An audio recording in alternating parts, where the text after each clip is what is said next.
here is this medicine. How do we get it to the end of the road? How do we get it to the people who need it the most?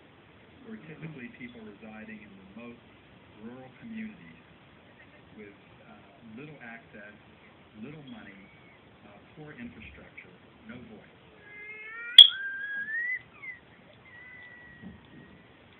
In Africa, 31 countries are working together to distribute Leprosy in the African Program for Onchocerciasis Control.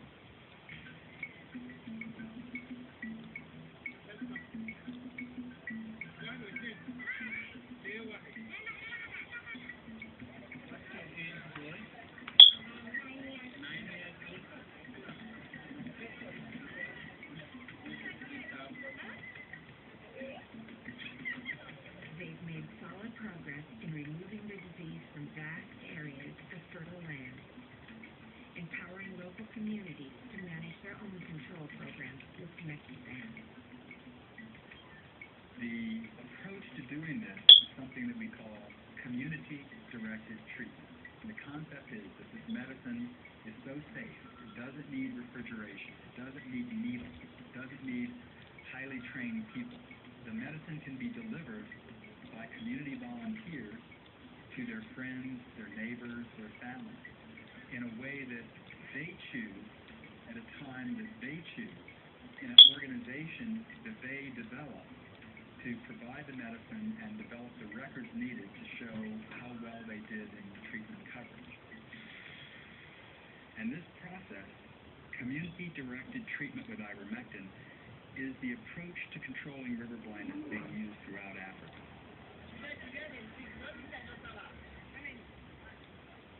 It's a process that transfers, distributes, and monitors ivermectin treatment for over 100 million people each year in more than 120,000 communities, effectively controlling river blindness as a public health problem in wide areas of rural Africa where it has always caused misery.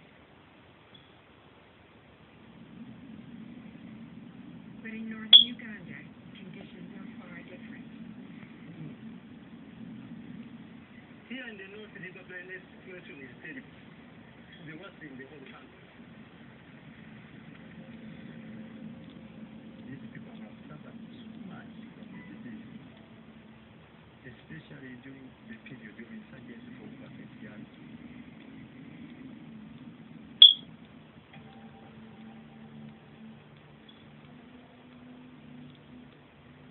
Northern Uganda had been tormented by a brutal civil war since the early 1980s. The conflict destroyed schools and health clinics, claiming thousands of innocent civilian lives and driving hundreds of thousands into refugee camps. For many who lived here, even basic health services were unavailable, and many diseases, including river blindness, spread beyond control.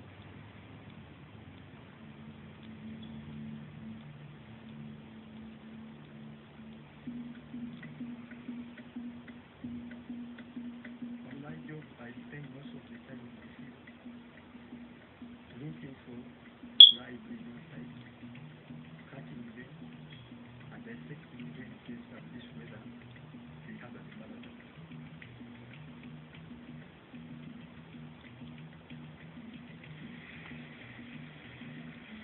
If the flies breed here, they go upland and they attack people there. Our only part is the national team involved in controlling the black fly. Flies can go to Sudan, flies can go to anywhere. So the most important thing is to protect the communities against the disease. Thank you. As we are involved in the treatment of patients suffering from About 141 people will take the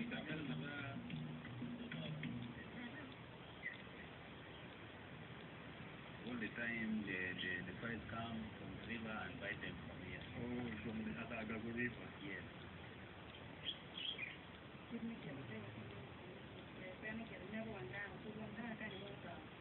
And most of the community here are blind because of river blindness. And even the skin is not smooth enough. therapy some dermatitis. Adult worm, actually, the female and male worm, they meet here and produce microfilarium. It's serious.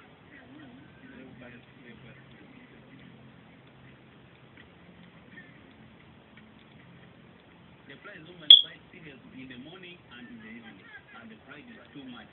Exactly, because that's the time they go against their garden disease, which means they become unproductive because of those flies. These are the mark which was left by the fly beaten last time. So when you see these are the marks, and this was beaten yesterday when they went to fetch water. Which means a baby like this one could be having psychiatry. Exactly. This boy has stopped studying because he cannot see the eyes. He has been beaten by the malaria worm.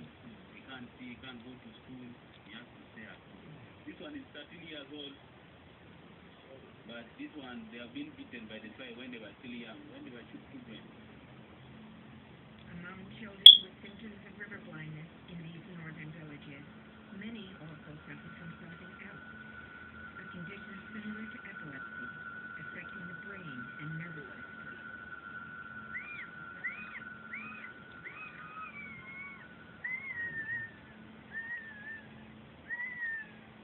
Demons.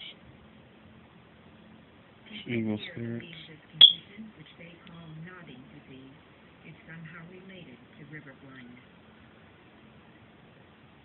But what seems obvious to those in these villages is not supported by definitive scientific proof. It's very controversial. The question is, which came first, the nodding disease or river blindness? Actually, when you see the eyes, Some people say that nodding disease came first, and if you get nodding disease, then you're more likely to get bitten by the black fly, and so you're more likely to get river blindness. Or others say that first you get river blindness, and somehow river blindness itself causes nodding to occur.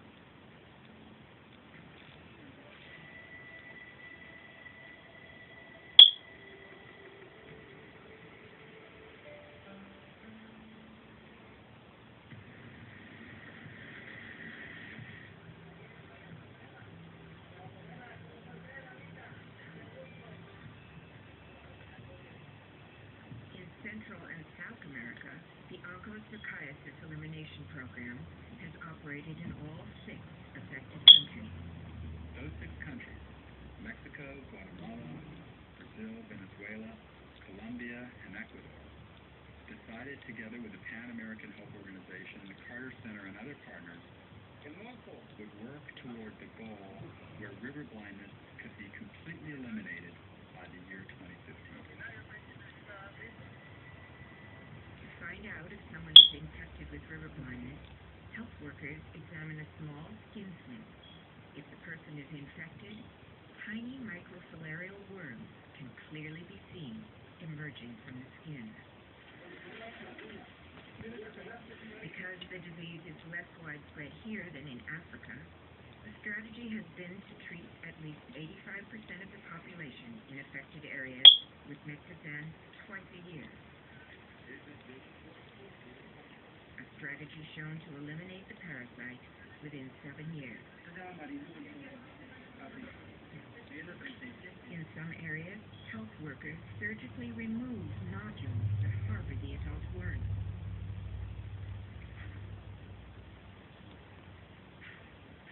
When you remove the nodule, you're curing the patient, assuming the patient only has a single nodule. The problem you get into is that many of the nodules are not recognizable. They're too far beneath the skin to find. That means that even if you removed all the nodules by the surgery,